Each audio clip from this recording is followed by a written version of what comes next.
नमस्कार, मैं प्रियंका त्रिपाठी और मैं आपको समाजशास्त्र पढ़ा रही हूँ। इसके पहले मैं 2-3 वीडियोज आपके सामने ला चुकी हूँ। अपने बीच में कुछ कारणों से मैं अपने वीडियोज नहीं ला पाई।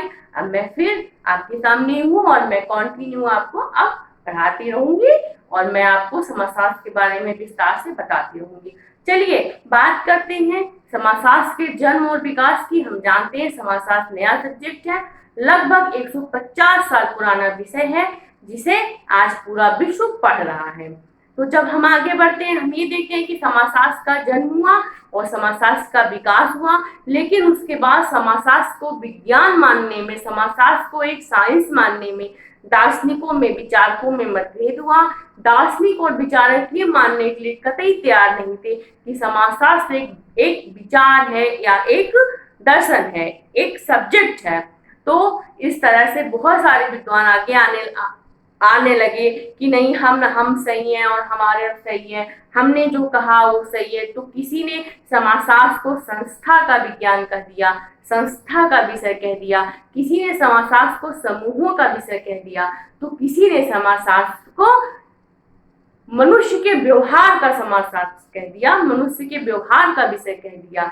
परंतु बहुत सारे विचारकों के मतभेद के बाद जब एक नया सब्जेक्ट जो बनकर उभर कर जो तैयार हुआ, वह ये तैयार हुआ कि समाजशास्त्र समाज का विज्ञान है, जो हम जिसके लिए आज एक पूरा ही जो जितने थिंकर्स हैं वो सब एक विचार जिस पे कि वो एक सहमत है, वो इस पे है कि समाजशास्त्र समाज का विज्ञान है। जब हम दार्शनिकों की बात करेंगे तो हम ये देखेंगे कि कॉन्ट महोदय जो थे, जिन्होंने समाजशास्त्र को जन्म दिया था, अगस्त कॉम्टे साहब, उन्होंने सबसे ये पहले ये कहा था कि दिमागी शुद्धता को परे हटाकर समाजशास्त्र को पढ़ना होगा और समझना होगा।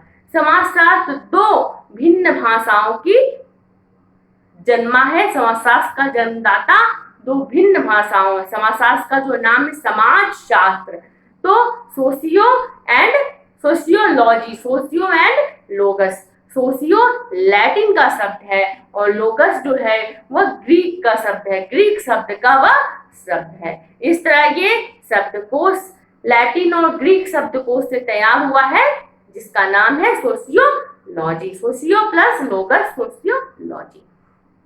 जब हम आगे बढ़ते हैं और ये देखते हैं कि कौन से विचारक ने समाजशास्त्र को क्या कहा है, समाजशास्त्र को विचारक क्या मानने के लिए तैयार हैं, तो सबसे पहले हम ये देखते हैं कि जो दुर्खीम साहब थे, उन्होंने समाजशास्त्र को सामूहिक प्रतिनिधानों का विषय कहा है, सामूहिक प्रतिनिधानों का सब्जेक्ट कहा है। आगे की क्लास में मैं आपको सामूहिक प्रतिनिधानों के बारे में विस्तार से बताऊंगी। मैक्स वेबर ने समाजशास्त्र को सामाजिक क्रिया का विषय कहा है। मैक्स वेबर ये मानते हैं कि समाजशास्त्र सामाजिक क्रिया का विषय है। सामाजिक क्रिया के लिए आप जान लीजिए, एक ऐसी क्रिया जिसमें एक दो लोगों की भूमिका हो, मतलब ऐसी क्रिया जिसमें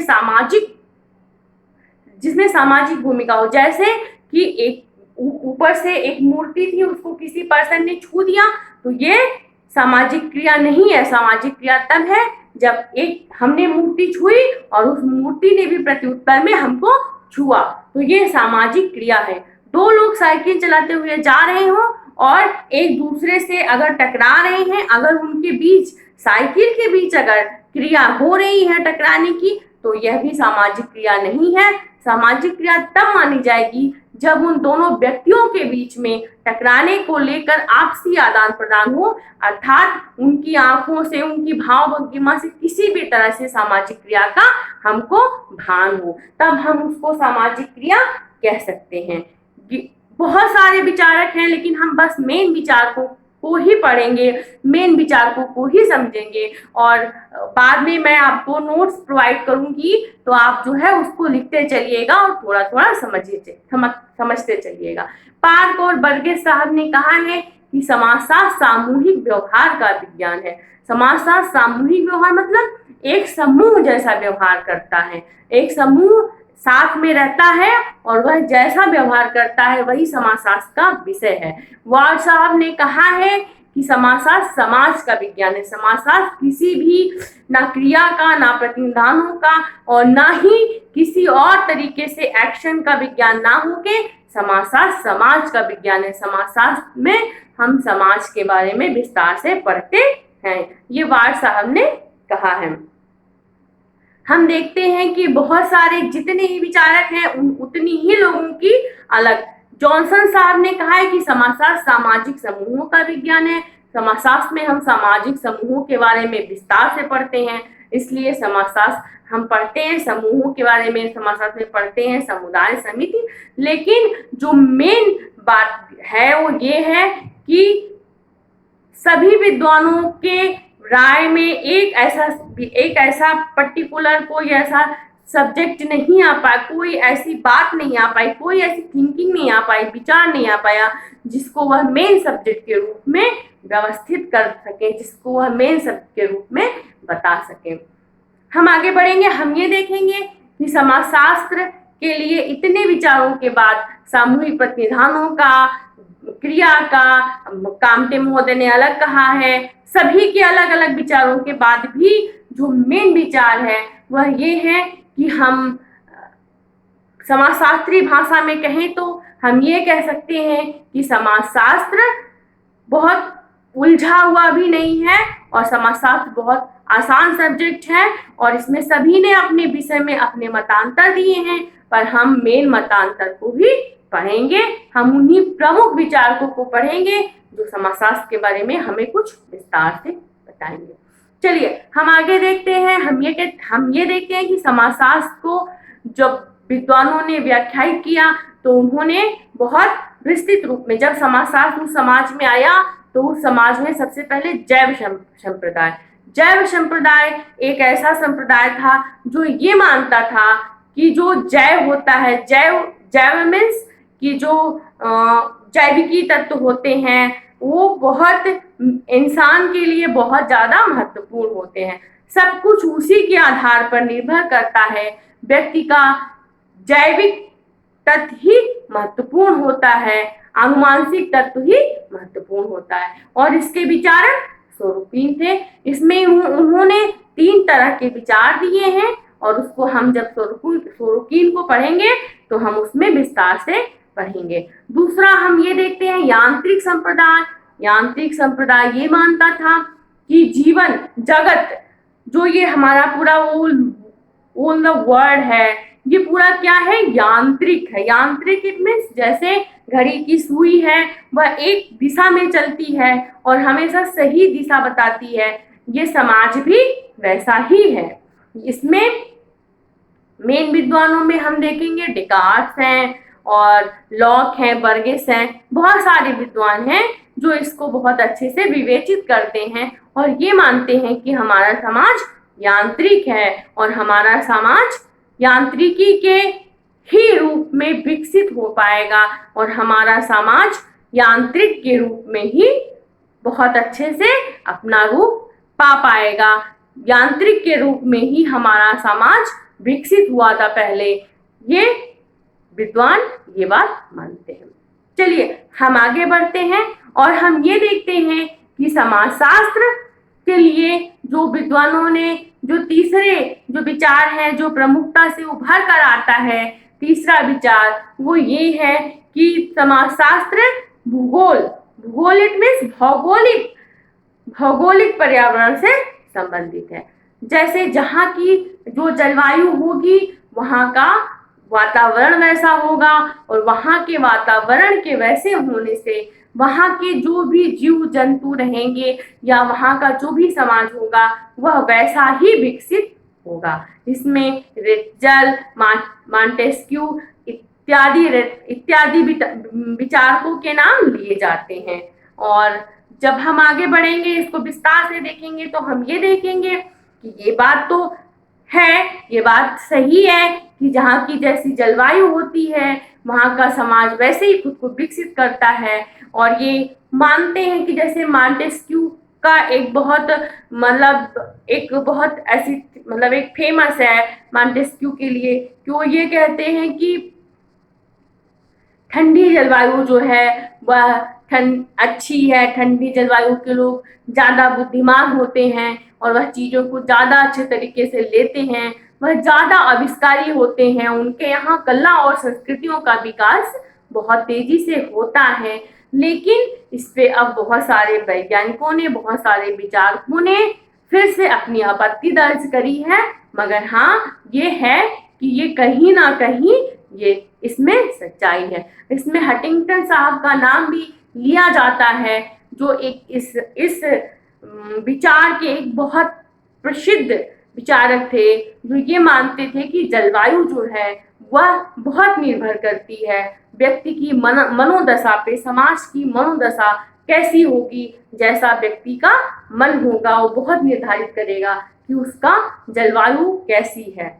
तो और इन सारे विद्वानों की ये राय थी कि जो ठंडी जलवायु है वह स्वास्थ्य के लिए, व्यक्ति के लिए, समाज के लिए बहुत अच्छी है, बहुत उपयुक्त है। इसमें कुमारी रट्टजल का नाम भी प्रमुखता से लिया जाता है, लेकिन हम जो है इसमें भी वही बात आएगी कि इसको विस्तार से जब पढ़ेंगे फिर हम इसमें चर्चा करेंगे। ये अपराध शास्त्र में भी बहुत इसका चर्चा होता है। अपराध शास्त्र जब हम पढ़ेंगे तो उसमें भी समाजशास्त्र में अपराध शास्त्र भी है, आप जानते ही होंगे, तो उसमें भी बहुत विस्तार से हम ये पढ़ेंगे कि भौगोलिक जलवायु कैसे प्रभावित करती है व्यक्ति के मस्तिष्क को, समाज के मस्तिष्क को, कि वह व्यक्ति या जो पूरा का पूरा एरिया होता है वो कैसे अपराध की तरफ उन्मुख होता है, कैसे अपराध को बढ़ावा देता है, कैसे किसी खास व्यक्ति के उसमें जैसे जीन्स में आ जाता है कि वह हत्या या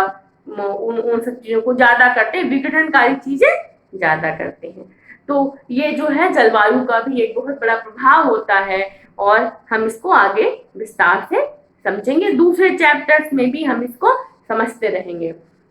जब हम और आगे बढ़ते हैं तो हम आते हैं तो हम जो है जनांकी सब पढ़ते हैं। जनांकी कारण एक बहुत बड़ा कारण है कि समाज जो है कैसे निर्भर करेगा, समाज का विकास कैसे होगा, तो बहुत बड़ा कारण है कि उसकी जनसंख्या कैसी होगी।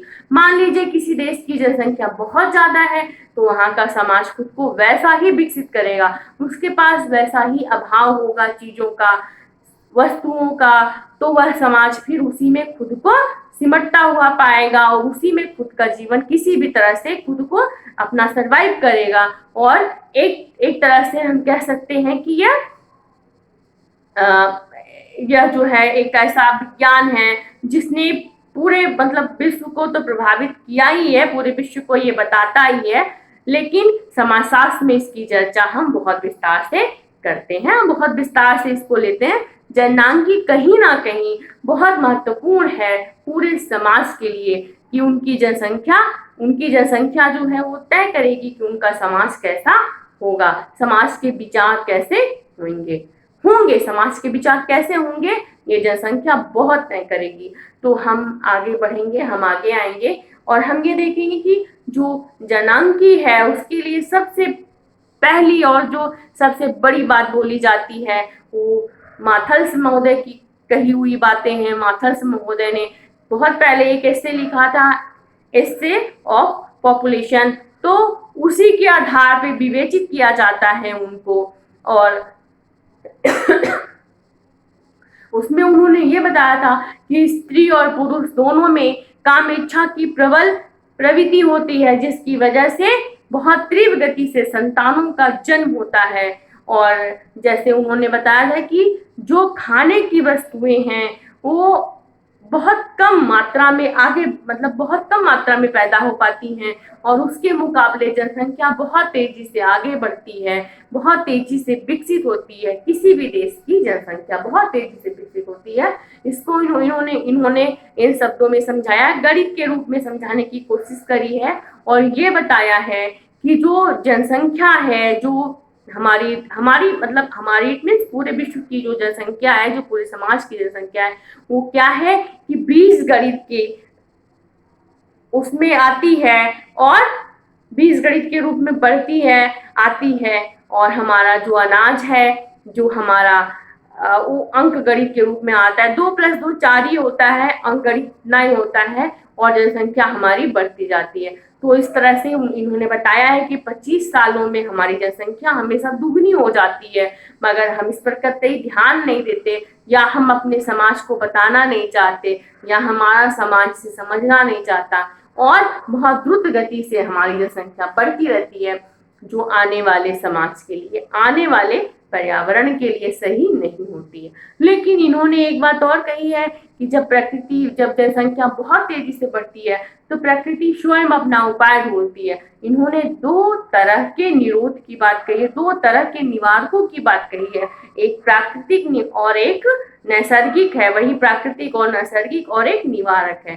तो जो प्राकृतिक है, नैसर्गिक है, उसके लिए प्रकृति स्वयं उपाय करती है। जब बहुत तेजी से जनसंख्या बढ़ती है, किसी भी देश की, समाज की बहुत तेजी से जब जनसंख्या बढ़ने लगती है तो प्रकृति स्वयं उपाय करती है और ऐसी विभीषिका आती है, बाढ़ है, मतलब कोई बीमारियां ही आ जाएंगी, जैसे अभी कोविड-19 आया है, या इस तरह से चीजें आती हैं जो अचानक से जनसंख्या को पूरी तरह से, बाढ़, महामारी, या फिर जो है ये भूकंप वगैरह आते रहते हैं, हम देखते रहते हैं हमेशा, तो इनसे जनसंख्या अपने आप ही कम हो जाती है। प्रकृति स्वयं अपनी जनसंख्या को बराबर कर लेती है, संतुलन को बराबर कर लेती है। और हम दूसरी पे आते हैं, तो ये क्या है, ये नैसर्गिक है। नैसर्गिक तो यही है। और जब हम दूसरे पे आते हैं तो ये निवारक है। निवारक में जो माता पिता होते हैं, जिनको संतान को जन्म देना है, संतति को, वह खुद से निर्णय लेते हैं, स्वयं निर्णय लेते हैं कि हमें अपने परिवार को छोटा रखना है, हमें अपने परिवार को बहुत बड़ा नहीं करना है, जिससे हम अच्छे, जो हमारे संतान हो, हम उनको बहुत अच्छे से उनका पालन पोषण कर सके। तो ये माथल्स महोदय का जननांकी का सिद्धांत है और इसमें एक बहुत नामी सिद्धांत में एक बहुत बड़ा नाम जुड़ता है सैडलर साहब का। सैडलर साहब ये कहते हैं कि जो जनसंख्या है जो वो बहुत तेजी से बढ़ती है, बहुत तेजी से जब जनसंख्या का विकास होता है पूरे सभी समाजों में लगभग एक साथ ही, मतलब, या ऐसा होता है कि जनसंख्या बहुत तेजी से बढ़े, तो फिर क्या होता है कि जो वहाँ के जो भी स्त्री पुरुष होंगे, जो मतलब संतान को जन्म दे सकते हैं और समाज को आगे बढ़ा सकते हैं, उनकी वो क्षमता घट जाती है, अपने आप ही घट जाती है, और इस तरह से वो समाज को जन्म नहीं दे पाते हैं। उस तरह नई पीढ़ियां जो है वो बहुत तेज मात्रा से नहीं बढ़ पाती हैं और समाज का संतुलन बना रहता है। ये सैडलर महोदय का सामाजिक सिद्धांत है, सामाजिक जननांकीय सिद्धांत है। इसमें हम ये देखेंगे कि बहुत सारे विचारकों ने अपने अपने शब्दों में अपनी अपनी बात कही है, सभी का कुछ ना कुछ व्यू है, सभी कुछ ना कुछ बता रहे हैं। लेकिन अब हम आपको सबसे बड़ी बात ये है कि हमें ये समझना है कि समाजशास्त्र किसी भी एक सब्जेक्ट का विषय नहीं है। समाजशास्त्र में 2 चीजें बहुत महत्वपूर्ण हैं। 2 जो ऐसे संप्रदाय हुए हैं, जो 2 स्कूल हुए हैं, जिन्होंने संप्रदाय को अपने शब्दों में समाजशास्त्र को विकसित किया है और जिसको हम आज पढ़ते हैं, समझते हैं। 2 फॉर्मल स्कूल वह है स्वरूपात्मक स्कूल, स्वरूपात्मक संप्रदाय और समन्वयात्मक संप्रदाय। इसको स्वरूपात्मक का जन्म जॉर्ज सी मिल साहब के द्वारा हुआ है। जॉर्ज सी मिल को हम बहुत अच्छे से जानते हैं, आपने उनके बारे में बहुत कुछ सुना होगा। तो उसके फॉर्मल स्कूल स्वरूपात्मक संप्रदाय के जनक बई शिमल साहब हैं और इसमें टॉनिस का नाम भी लिया जाता है कि टॉनिस ने भी इसमें जो है योगदान दिया है। ये दोनों बराबर के ही माने जाते हैं कि इन विचारकों ने मिलकर इसको जन्म दिया। और दूसरा समन्वयात्मक में दुर्कीम जी का नाम उतना ही प्रसिद्ध है कि दुर्कीम ने इसमें इतना ही काम किया है और दुर्कीम के बाद सोरोकिन का नाम भी उतना ही आदर के साथ लिया जाता है। अब हम इन दोनों की विवेचित व्याख्या अगले वीडियो में करेंगे। मैं आपको समाजशास्त्री रूप से समाजशास्त्र की व्याख्या को दर्शाऊंगी, बताऊंगी कि समाजशास्त्री रूप से समाजशास्त्र के बारे में, समाजशास्त्र के विषय के बारे में क्या कहा गया है और क्या समझा गया है। इसके पहले कि मैं अपने दूसरे वीडियोज लाती रहूँगी, मैं लगातार अब आपको बताती रहूँगी, और फिलहाल तो आप जो है इसको देखिए, और इसके बाद मैं अपना अगला वीडियो लाऊंगी, और उसके बाद मैं आपको उसमें समाजशास्त्र के जो समाजशास्त्री जो विचारक हैं उनके बारे में मैं आपको विस्तार से बताऊंगी कि वो क्या कह रहे हैं समाजशास्त्र के विषय के बारे में। फिर वहां से आपकी असली क्लासेज शुरू हो जाएंगी। अभी तक तो आपको बस समाजशास्त्र का जन्म, विकास और थोड़ा सा बातें बताई गई कि और जो उस समाज के जो विद्वान थे वो किस तरह की बातें करते थे और किस तरह के विचारक जो है ज्यादा प्रभावित थे, ज्यादा माने जाते थे। इन सब के बारे में फिर हम जो है विस्तार से समाजशास्त्र के जो मेन विचारक हैं वो समाजशास्त्र को किस रूप में देखते हैं और उसके फॉर्मल स्कूल इसके बारे में मैं आपको फिर अगली बार बताऊंगी, अगले वीडियोज में बताऊंगी। उसके बाद मैं आपको आपके विषय से संबंधित चीजें पढ़ाती आगे चलूंगी। और अगर आप नए हैं तो आप मुझे जरूर सब्सक्राइब करें और लाइक करें। धन्यवाद।